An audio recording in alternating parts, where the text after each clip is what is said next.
Blessing a stone. Stones along the dirt road shine in quiet hues at dawn. Their colors deepen as the smell of light revives on the moist road.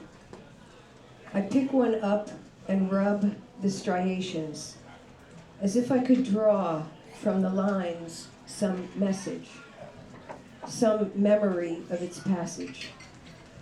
Pausing, I close my eyes and see the stars. I can almost reach through the light and dark particles that hold all I am to know where I'm going. The fog is adrift. Not unafraid of the Taliban takeover. Waiting for what happens through the bars and veils. What about the whale that washed up on the private beach? They couldn't find anyone to rid the stench.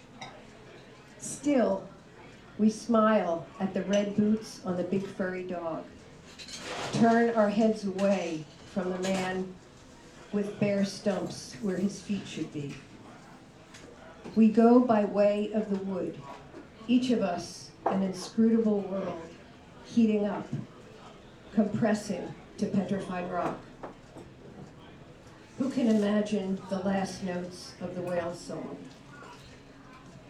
Stirring the trees, the wind rubs each leaf, the tree buried in moss, a stick pointing the way to a valley hidden in a froth of clouds. The eyelash I couldn't find kept poking my eye. Each lash plucked leaves an indiscernible hole. In the sleep of the homeless, the drifter goes on unheard. Deep in our pockets, the forgotten still breathe. The visitor. A black and white pigeon chick was standing in the corner, with scruffy-looking squabs, short feathers pressed to its skin.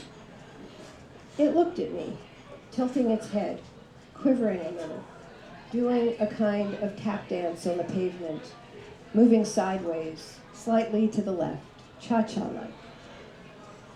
Later, on the fourth floor, the same muddled bird appeared, all puffed up at the window, and blinked at me. It stared, blinking every few seconds, sometimes opening its mouth. Surely it was a sign, leaving me to wonder about why you had gone away in the first place, and whether it was really you who'd left, or someone from an earlier life. Every time the bird opened its mouth, it told me something I could almost say. Like it was yesterday. Fog shrouds the cranberry bog. I walk along, stepping by some weeds migrants pulled a few days ago. That day, I saw them in their hats and baggy clothes, bending over in the sun, and I waved to them. One of the men rose and walked across the springy, leaf-covered vinework to say hello. He said he saw me with my grandchildren the other day, and they reminded him of his, the ones he's never met in person.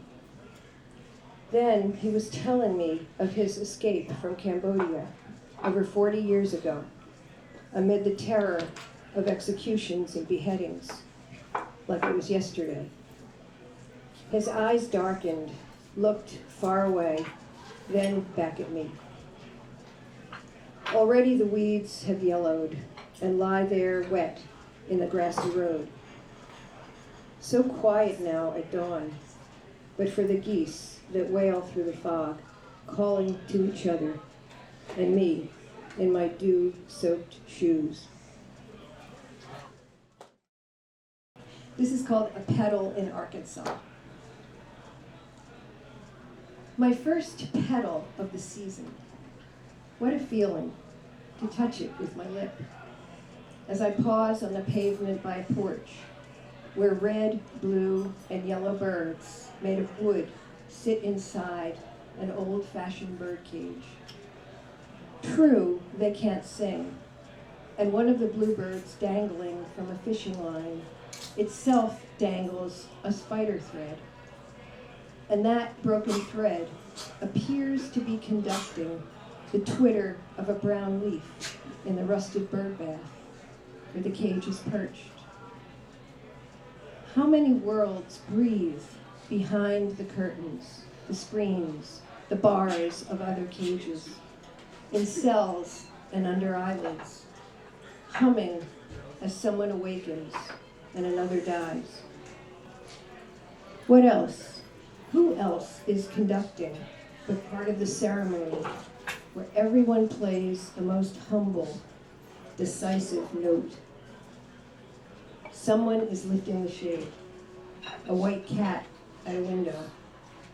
A lustrous breeze brings more petals down. So this is called To a Further Blossoming.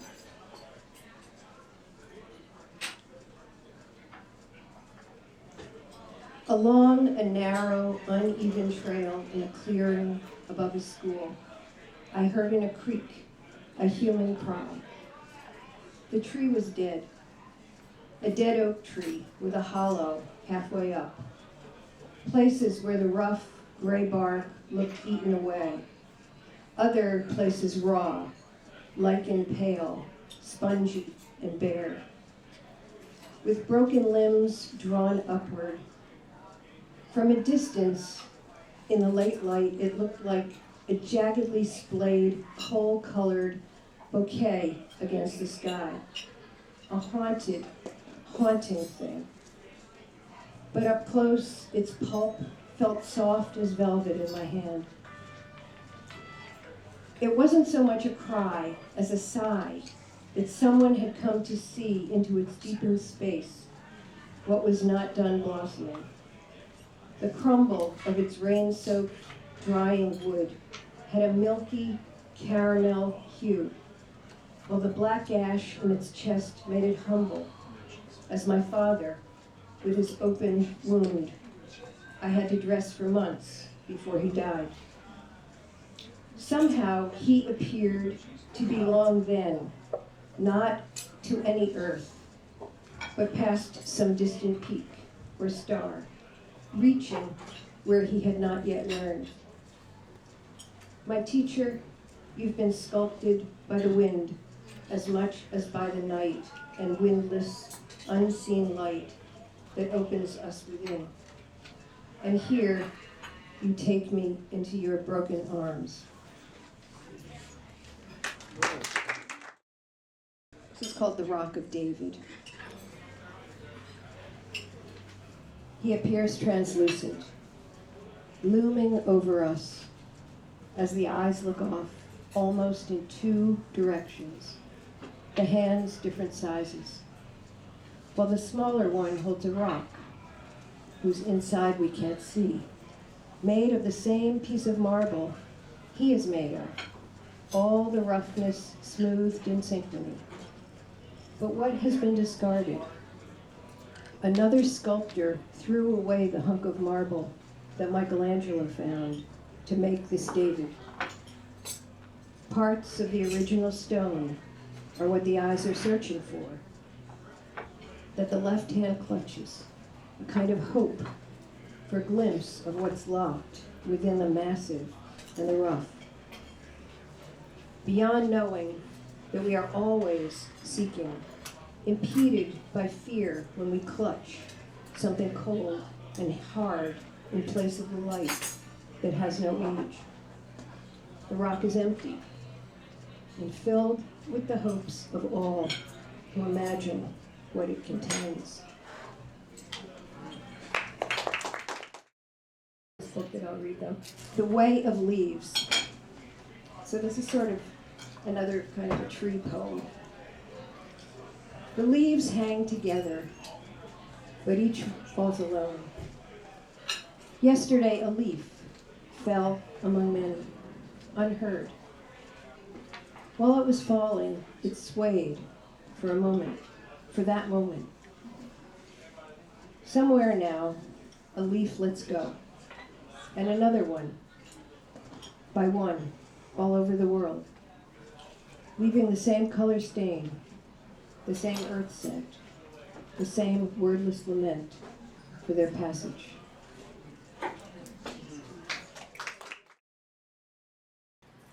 Swinging near dark.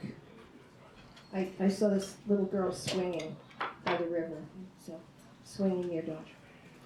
On my walk by the river, I heard the creaking of a swing in a small playground and saw in late dusk a girl riding back and forth, her legs pumping, hair streaming in the damp breeze, traveling God knows where. It didn't matter. Swinging above the river of night, flying, who knows why we come to live for such moments.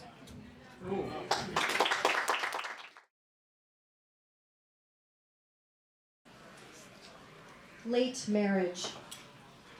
I like to think it had an elegance to it, my loneliness, like the fine, sleek lines of obscure sculpture in a rarefied museum shop, or perhaps the barely discerned silhouette of a single fish navigating a pier's shadow just past a noisy boardwalk. And when it was the wind and not a lover's hand that stroked my hair once or twice, I must admit I felt a kind of music, a force with a shape and energy all its own. After a while, I preferred to be alone, favored after-image to actuality, as when the flash blinds the eye with a brilliance complementary to the original, just after the camera captures a likeness, or the persistent shapes that suggest familiar arms and faces when you stare hard at the photograph and then finally look away. This next poem is, it takes a little snippet from a Bengali poet, Ramprasad Sen, and it mentions Kali, who is the goddess of destruction, among other things, and is usually depicted as having a sort of fierce blue face, a protruding tongue, and sometimes a garland of human skulls around her neck. This one's called The Sentence. Walking ordinary boulevards of daisies, basil, and oregano, buttons, bikes, and bows, I bottled myself inside until my face turned blue.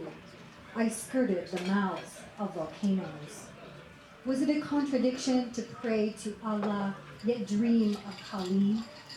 Her visit to me was due. Years before, down the dirt road from my mother's childhood home, cousins had ushered me to a temple set back from the flash and jingle of bangles where, under Kali's watchful stare, they nudged me forward as though I should pay my regards. Even then, her eyes seared me from behind a row of steel bars, for whose protection, I wonder now.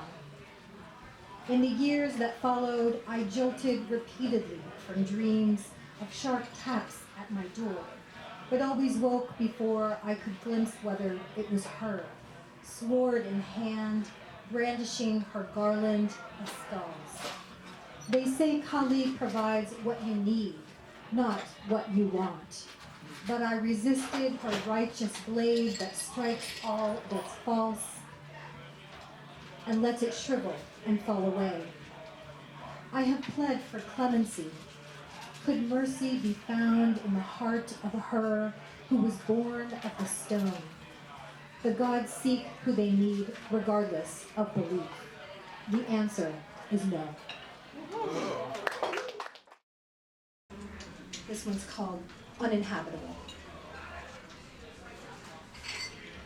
The end was rather like a failure of alarms, meant to warn of rising toxins while you sleep. A worn exhaust fan, too fatigued to clear the fumes, soft poison from your midst, until every breath becomes a death wish. There was no sudden blast to the foundation that led to condemnation, nor a willful act of arson. Though I admit, at the end, our family kitchen saw more than one conflagration.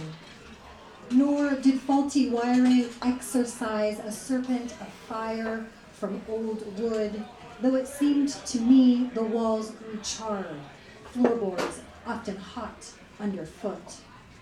Had there been flames, the long neglected detector would have watched like an impotent bystander, maybe flashing red in silence, its clamshell dropped open like a jaw aghast, its battery a tongue corroded by acid.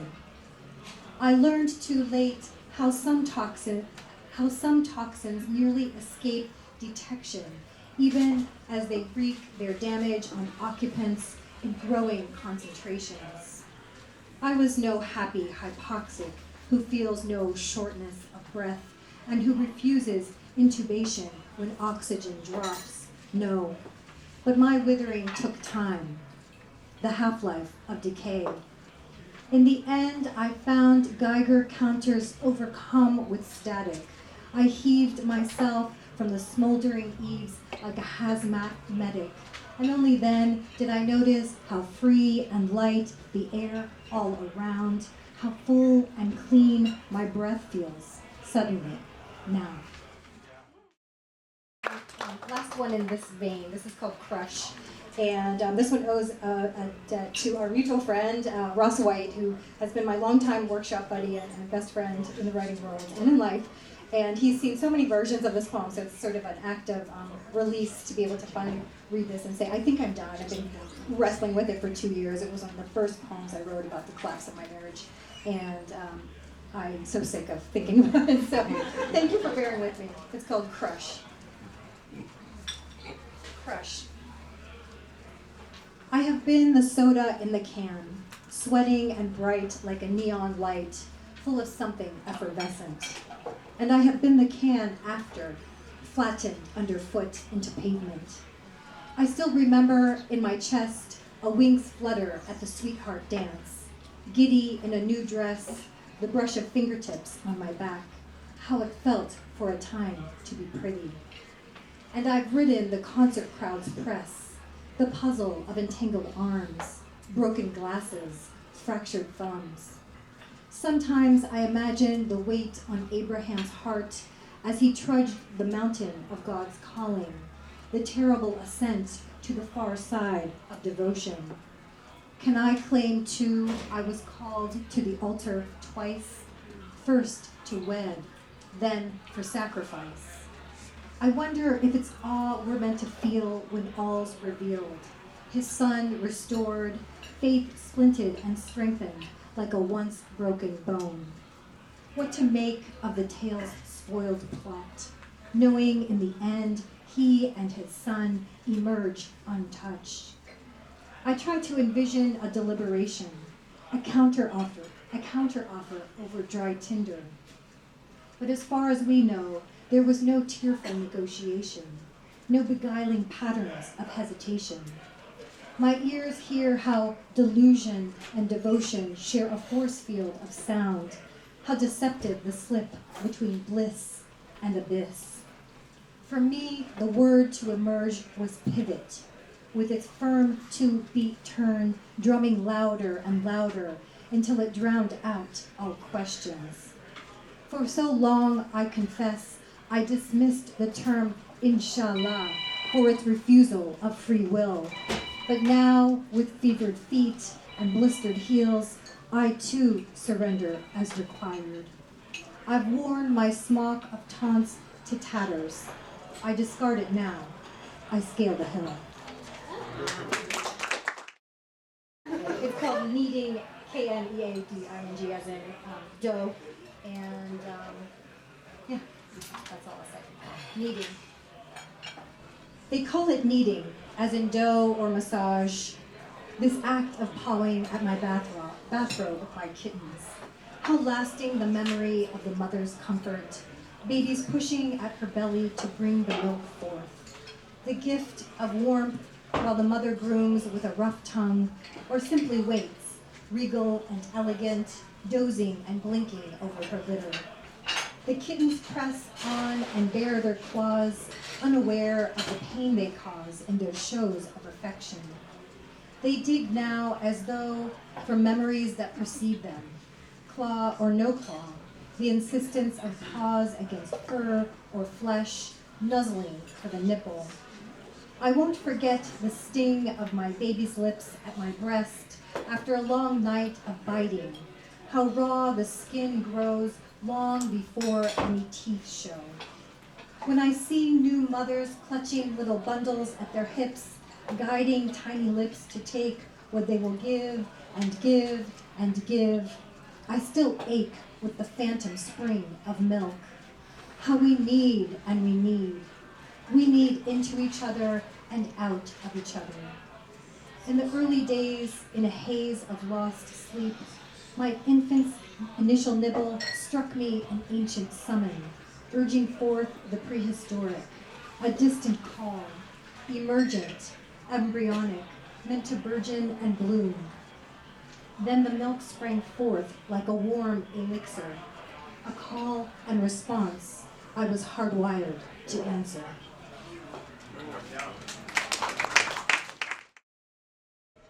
This one's called On Dickinson. At last, I think I understand what to make of Dickinson and the war. The furious need to turn inward or away, to battlefronts within us or between words and white pages, while so much rages outside.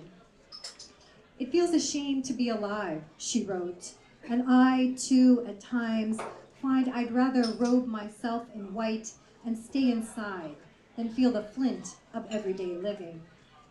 And yet, I know it's a luxury to dream of sanctuary or to mute the news between my son's cartoons to shield him from a glimpse of first rubble, then starvation, family homes, schools, hospitals, all leveled. A decimation billed as war with two sides, bankrolled by American billions. I know I can't hide from my children the meaning of genocide.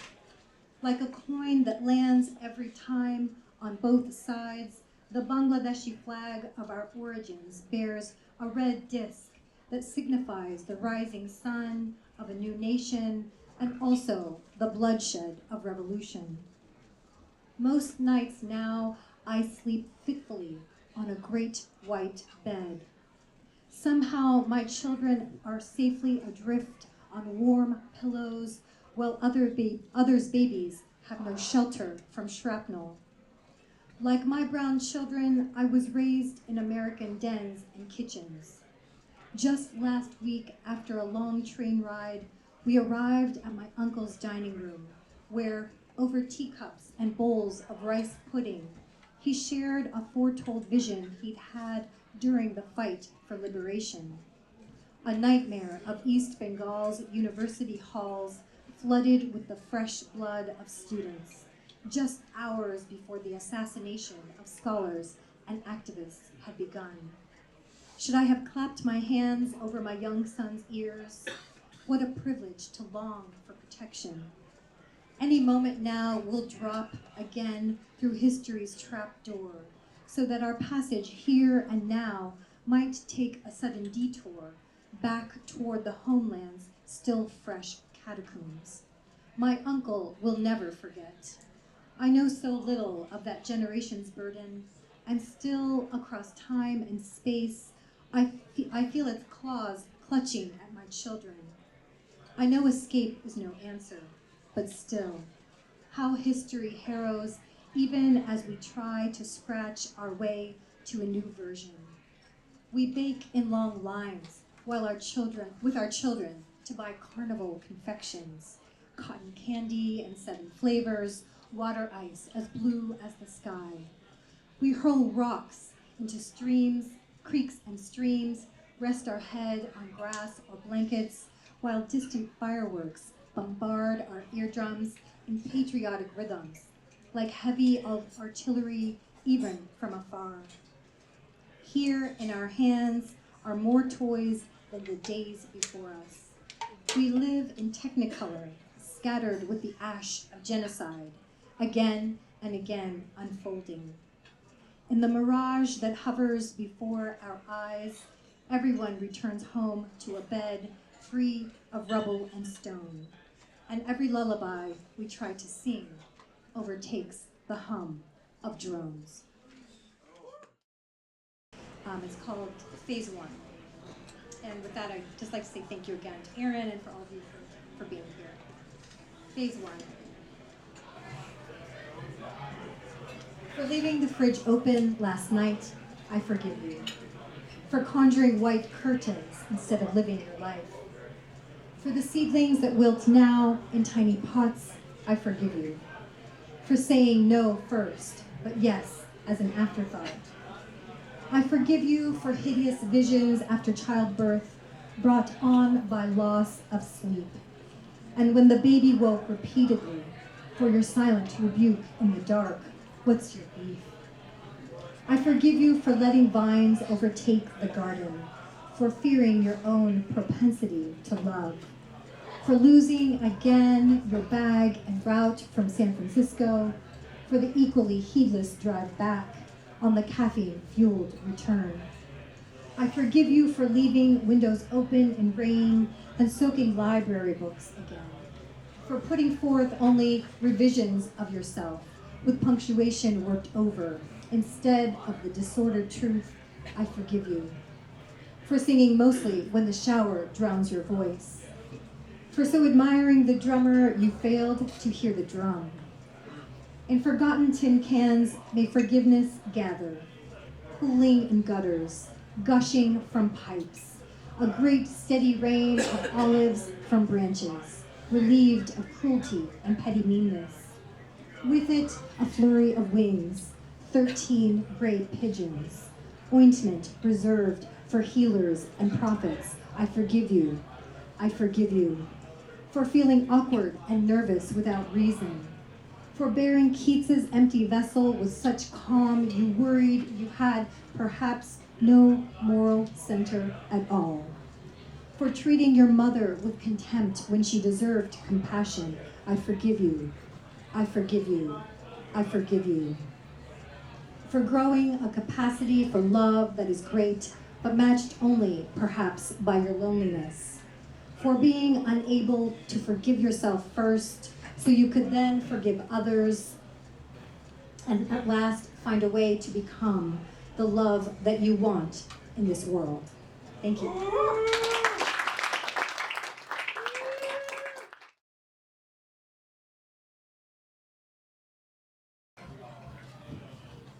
Bobby likes to walk to the library, to my school, and any place that's far, especially with me. Every time we walk, he shows me something new. A hummingbird nest, a butterfly in its cocoon, and always a 4-leaf clover. Every time we walk, he finds one. He says together, we make a lucky day and a lucky way. Mommy dries the clovers between the pages of a book. She puts them in a special frame with our picture. They slide down and down to make a field of clovers. There are so many. Sometimes when Papi isn't feeling well, Mommy walks with me to the supermarket, the pharmacy, and to and from school. She doesn't walk as long or as far as Papi and me, but we always stop at the playground. We never see any 4-leaf clovers. When Papi feels cold, he holds me close for a hug and tells me stories. Like the first 4-leaf clover he found on the day he met Mommy on the bus. He dreamed her, and he dreamed her a long time. He dreamed our full garden of a life. And then there she was, with a clover on her foot. He knew she was lucky. He was lucky. We go to sleep all cuddly and warm together. Sometimes Mommy moves me to my room. Sometimes she just sleeps with us. One day, Papi goes to the hospital. He doesn't come home. He died. I think I will never be lucky again. Mommy is very sad like me. We sleep together and tell stories about Papi. Your Papi gave me a necklace when you were born, a four-leaf clover. That's why your name is Suerte. We are lucky to have a great love like Papi. She touches my heart and says, he's still in your heart and mind. Do you feel him? And I do. One day, I see a hummingbird nest. How lucky. Another day, I see a butterfly cocoon. How lucky. I started looking for four-leaf clovers again, and one day with Mommy, we found one. How lucky we are. We cry, and we laugh, and we play, and we cry, and we dance all the way home. We love Papi, and we love each other. It feels like all the world loves us. We are still lucky, so lucky to love. One of the things that I have been really interested in is doing a lot of genealogical research, and I learned about one of my great-great-greats, Emelina, and her name is listed in the will of Theophilus, who was a plantation owner and enslaver. His son ultimately becomes Emelina's partner, and they have several children. She and her children, my ancestors, are sold for $800. The interesting thing about her is, one of the many interesting things about her, is that she lives this full life, and then when, after the Civil War ends, she disappears from the record. And I'm really curious about that, because she could have still been in census records. I probably could have found her in some sort of documents, but she absolutely disappears. And I think that there's a choice in that. And I'm curious about finding that. But here is the poem. Theophilus underlines Emelina's name. Confederate worshippers wrote books of Theophilus, lover of God. So wide your eye and stout your pen, you planted your seed, plantations throughout the Carolinas and across the waters in Santo Domingo. Before the darkness rose and the bodies you fondled like jewels. You named your children like Franz, Maria del Carmen, Maria Antonia, Ana Maria, Blessed Mother, their insidious wombs. The records say Africans took everything from you, except the 8 you seized and stole, from Haiti to poison St. Augustine. From you, a son who named a son lover of God, to the one who sold her and her children. Emelina, they say, the family did witchcraft. They learned the ways of black gods and loved them to scarring. Did your people come from the land sutured by salt, sold for $800? To who would become my uncle Machete, down a long river to you, his great-grandson raped God. It can be said no other way, no way to say love. You were solid, a rock carved to bleed, a birthing, a body, a passive silver. To whom does one confess this crime against God? Theophilus, best translated as eater of God's flesh. Confederate worshippers wrote books of Theophilus. Emelina, they say, the family did witchcraft. Lover of God, so wide your eye and stout, they learned the ways of black gods. Your pen, you planted your seed and loved them to scarring. Plantation throughout the Carolinas, did your people come from the land and across the waters in Santo Domingo, sutured by salt? Before the darkness rose, sold for $800, in the bodies you fondled like jewels. To who would become my uncle Machete, down a long river to her? You named your children like Franz. His great-grandson raped God. Maria del Carmen, Maria Antonia, Ana Maria. It can be said no other way. Blessed Mother, their insidious wounds, no way to say love. The records say Africans took everything from you. You were solid, a rock, except the 8 seized and stolen, carved to bleed, a birthing, to poison St. Augustine, a body, a passive silver. From you, a son named the son. To whom does one confess? Lover of God, to this crime against God, the one who sold her and her children. Theophilus, best translated as eater of God's flesh.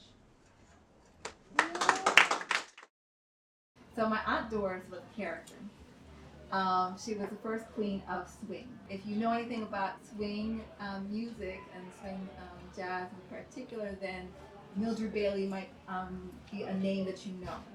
But Doris Rubottom sung a lot of those songs before Mildred came onto the scene. At the end of her life, she lived in a third floor like boarding house. She had a room, and the whole hallway was filled with all her costumes. The height of her career was Harlem Renaissance time.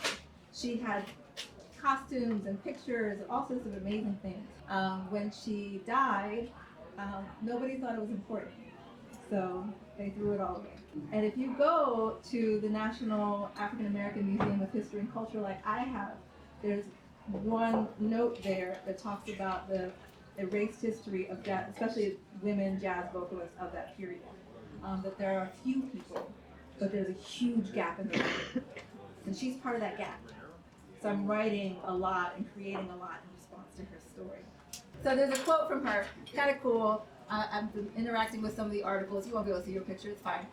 There's a quotation there that says, you know, I was born in a little country town, Uniontown, Pennsylvania. And it was out among the birds and the trees that I learned to sing and whistle. Nothing's better than the out of doors and a good book. Mateo never packs enough snacks, my husband. It does not enter his mind that what once was a child will turn into a dragon among sheep, and we have 3 of them in the car. Vena says he's bored. I say, watch the birds and count the crows, the tunnels, the Trump signs, and all the living among the dying trees. But he wants to play Minecraft with dragons and nuclear bombs. I am horrified to see he has no regard for villagers I learned can be spawned, just like dragons, from eggs, to make little villagers who trade, farm, and sing. If I feed him gummy bears and stories, will it save the villagers and the dragons? My baby sleeps. My daughter tries to whistle. My great uncle Francis was also a performer. He died in 1947 because of a TB pandemic. She and my great grandmother were raising each other's sons, and he was an artist. Aunt Doris at the grave of Francis, who died in 1947 of TB. More my son than my son. A song bleeds petals in your throat. My sister's body swells with another body. The ground gnaws beneath the snow for you. More my son than my son. O lyric baritone to my mezzo-soprano, you are dead and shouldn't be. A pandemic, crimson spray on your lips. It's cruel to carry your sound in my mouth. You should sing for yourself. I can't stop shouting, Francis, Francis, Francis. Start again at the beginning of the measure. So she was a contemporary. She knew Billie Holiday. They were friends. And her husband was a man named Bland Crackshot Hackley. So he went by the name Crackshot. He's a very famous performer. And apparently, Crackshot, I don't know what their whole dynamics were. Like, they were married and they never got divorced. But like, he was with somebody else who was like 20 years younger than him. Another thing with Billie Holiday, you may have seen some pictures of her. She loved dogs. And she had a dog named Mr. And Mr. was known to have protected her on stage. So folks were getting rowdy down in the pit, in the audience. Mr. was on that stage, and he would go after whoever was trying to get her. So, okay, here's a blues. Billie has a dog. Billie has a dog that she calls Mr. Billie has a dog she calls good old Mr. Bit back a bad man, then gently kissed her. I have a man that they call Crackshot. I have a man, name is Bland, call himself Crackshot. His eyes always wander to my new girls, young and hot. They call me mother, but he wants them to call him daddy. They call me mother, but he wants them to call him Big Daddy. This mama has a gun and a knife to keep him safe, Hattie. Billie has a dog that she calls Mr. Billie has a dog more loyal than any Mr. Wish I had a man instead of a swivel-headed twister. Wish I had a man that wasn't dirty as a hog. Wish I had a man, but he is dirty as a hog. I wish I had a man. I could learn from Billie. She has a dog.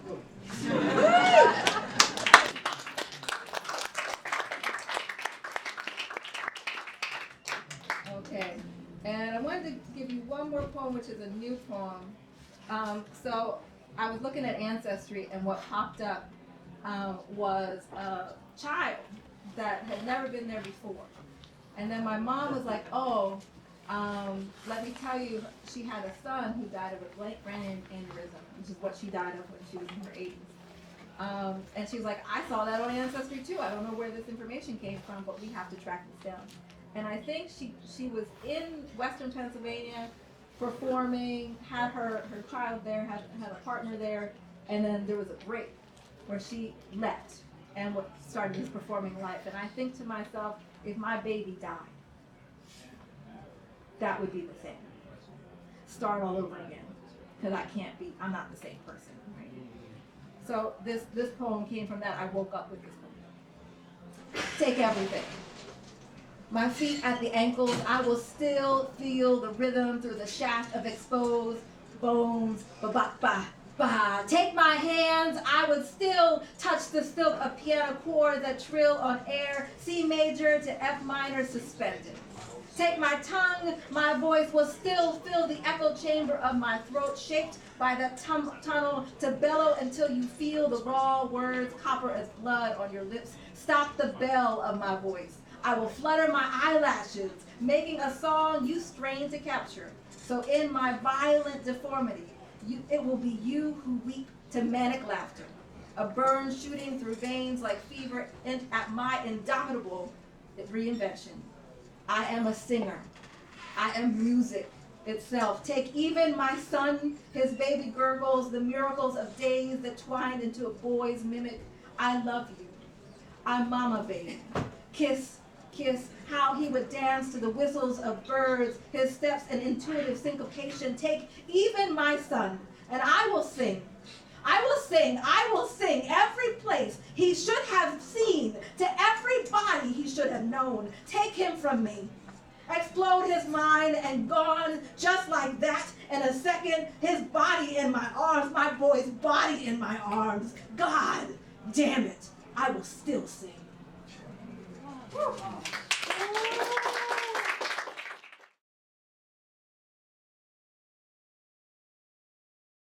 So I read poems from my second collection and then the first one. So the second collection, The Sea at Night, is a muscle of the heart. It's devoted to history and memory because I grew up in a country in the shade of history. Everything was about World War II. I was very much impacted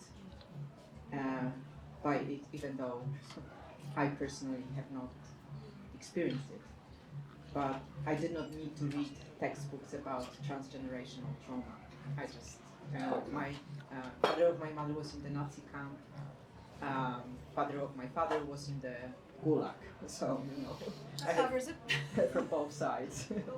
And everything in my home country was about history, about World War II. So I just needed to somehow deal with it.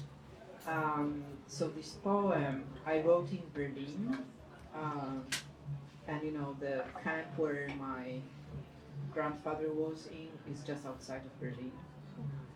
And I was trying to relearn German. I used to know it, but then I rejected this language. But I decided I would relearn it by reading biography of Gottfried Benn, Oh my goodness. a German poet who flirted with fascism at some point. So I wanted to somehow face it.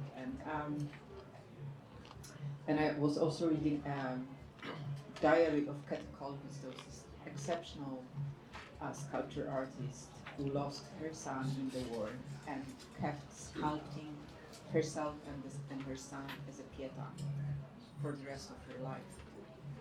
So this will be in Polish first. Możliwość. Miej to za sobą w kolejnym mieście kolejnego kraju, którego język znasz w połowie, to znaczy do 88 strony biografii Gottfrieda Benna, który widział głodne zwierzę wojny, penetrujące berlińskie ulice, po których chodziła kiedykolwiek z domu do pracowni, z pracowni do domu, głaszcząc kamień tak długo, aż zamienił się w ciało jej zmarłego syna. Kandelabry kasztanów powoli gasną, wiatr się wzmaga i pachnie w ogrodzie kalina. Chowają nieznanych w jednym grobie wielkości jeziora, przytuleni do siebie na dnie, przykryjemy ich ciepłą kołdrą pamięci. Nie będziemy ich teraz budzić, będziemy o nich śnić, kłaść się w ich łóżkach, nosić ich imiona, flirtować z nostalgią, ale toute proportion gardée. Noce są przecież takie ciepłe, a włoski kelner mówi do ciebie kara. Więc miej to za sobą, idź do muzeum i patrz na drzewa, twoje życie na 4 obrazach, symfonię gałęzi, arię liści, tryumf trawy, frekwencja przemijania niczym zastawka do serca, uwalniająca tlen. A potem zaproś kogoś do mieszkania. Rabarbar ma kwaśny smak. Zaproś zmarłych i żywych i rozmawiajcie. Macie tylko jedną możliwość i wiele straconych. Now you'll get to know what it's about, so let's see, you know. And also I wanted to mention the second stanza is in part about the war in Ukraine. I was writing this poem while we learned the news about the atrocities that happened in Bucha, Irpin, Bordyanka. Opportunity. Get over it. In another city, in another country, whose language you half know. That is, until the 88th page of Gottfried Benn's biography, who saw the hungry beast of war penetrating the streets of Berlin, on which Katekolwitz walked from home to studio, studio to home, stroking the stone until it turned into the body of her dead son. The chestnut candelabrum slowly fades, the wind grows stronger, and the scent of viburnum in the garden. They bury the unknown in a single grave, the size of a lake, hugging each other at the bottom. We will cover them with a warm blanket of memory. We will not wake them now, but dream about them, bear their names, sleep in their beds, flirt with nostalgia, but toute proportion gardée. The nights are so warm and the Italian waiter calls you cara. So get over it and go to the museum, look at trees, your life in 4 paintings, symphony of branches, area of leaves, triumph of grass, the frequency of transience like a valve releasing oxygen to the heart. And then invite someone home. The rhubarb tastes sour. Invite the dead and the living and talk. You have only one opportunity and many lost ones. And another poem from this collection, I promised to read it to someone whom I met just now. I had this remarkable and wonderful friend whom you might have known as a poet, Adam Zagajewski. I was blessed by his friendship for more than 20 years, and I was really in grief when he left. He was originally from Lviv, but because of the arrangement of two guys, Ribbentrop and Molotov, the borders were changed after World War II, and my family as well, like his family, was forced to relocate to the south of Poland, Silesia. My family was forced to relocate to the north. So this is an important fact about his biography. He was born in Lviv, which is now in Ukraine. And this is my last letter to him. P.S. Adam, the world sometimes mocks with its raw deer eyes, one-way mirrors, black seas. On the other shore, thousands of lights send the secret message, you shall never be lonely, meaning forget about yourself. The world has little openings to beauty, which you fished out for us from the bottom of the sea like a pearl diver. But not only that, you also warned us that silt, algae, darkness, and fear still remain. I remember in the fall you did not want to go to Chicago. There's no history. Rotting dermis cathedrals there. Just dream of Europe, shriveling up like a raisin. Lviv was turning into a speck, only visible under a microscope. Yet it still blinked like a cursor on the screen. For you, Lviv was a watch, turning time backwards. We first met at a cafe, or rather, we sat for an entire hour without speaking. Then finally, we invited you to our place, to which you replied, after all we've shared? Many hours and much ardor must be stored away like tea on the shelf in your study on Pawlikowskiego Street. In its green wings of dormant thoughts slowly unfolded in the hot water. We read a poem by Gottfried Benn, a doctor for skin diseases and love or related complications. We were surrounded by caryatids of books, holding up the air. A cat dashed among them, a little spy familiar with the itineraries of the garden sparrows. Lights streamed in of as pale as the faces of El Greco saints.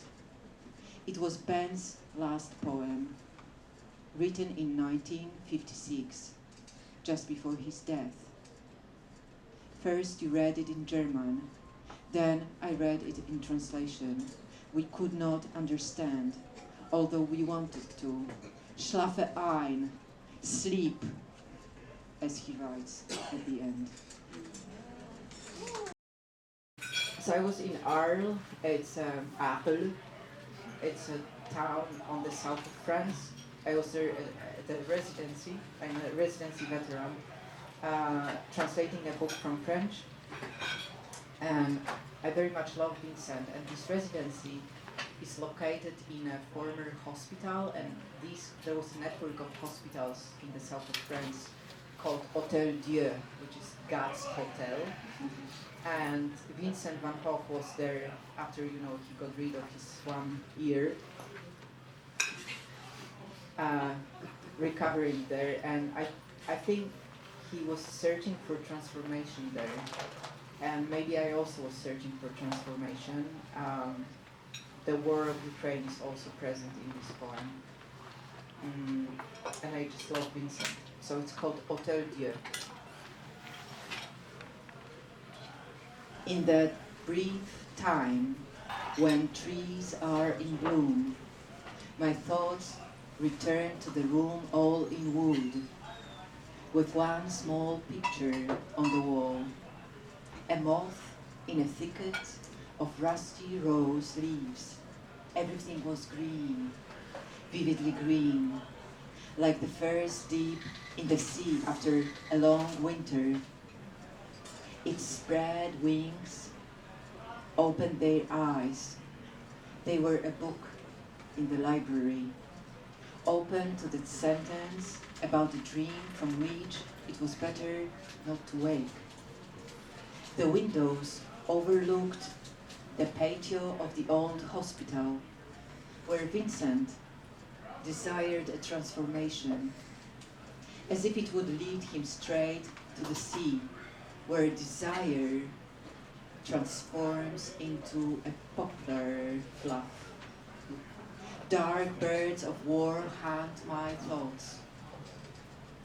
White egrets embrace the air in ecstasy. Vincent had ginger hair and loved the most colors that black and white photos will not show.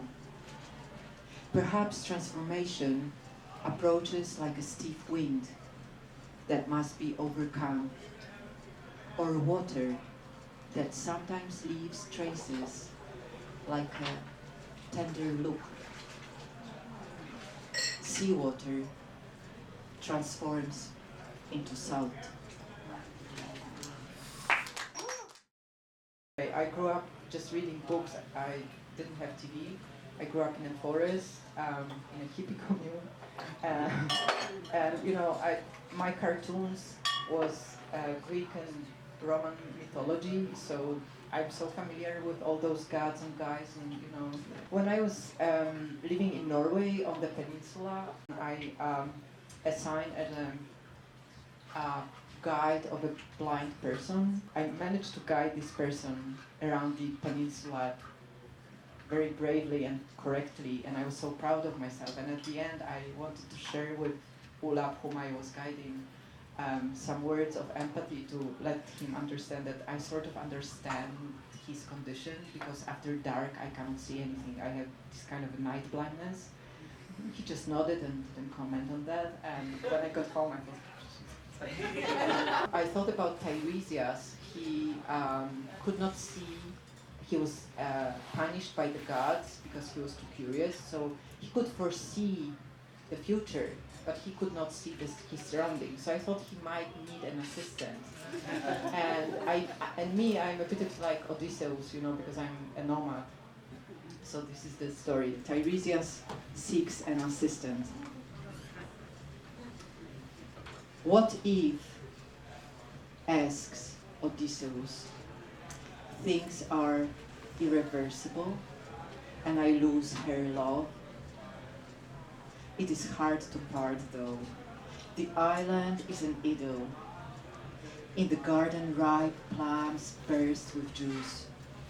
Tiresias is discouraging. Calypso is getting old. Odysseus. Besides, I cannot give you the job. You are always on the move. Better go back home to that woman. You are looking at the same sea, only from different sides. My home is my story, says Odysseus.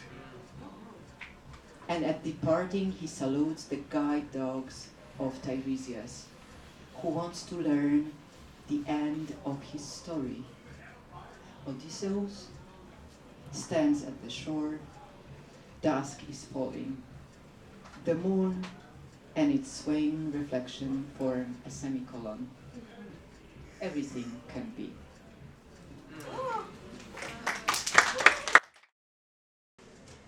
How can I tell where I'm going while dogs bark at night? The lamp in the middle of the room has two reflections in the opposite windows of the house. The scratching of a mouse charmed within the wooden wall. A river always touches two banks. Truth does not arrange itself like a cat. It's bigger, much bigger. It's like a disease that only exists when it incarnates someone. Or like a fire whose flame grows above the wood. Or like a river. This river is unpredictable. Simone Weil. Sometimes I imagine that Simone Weil lives somewhere nearby.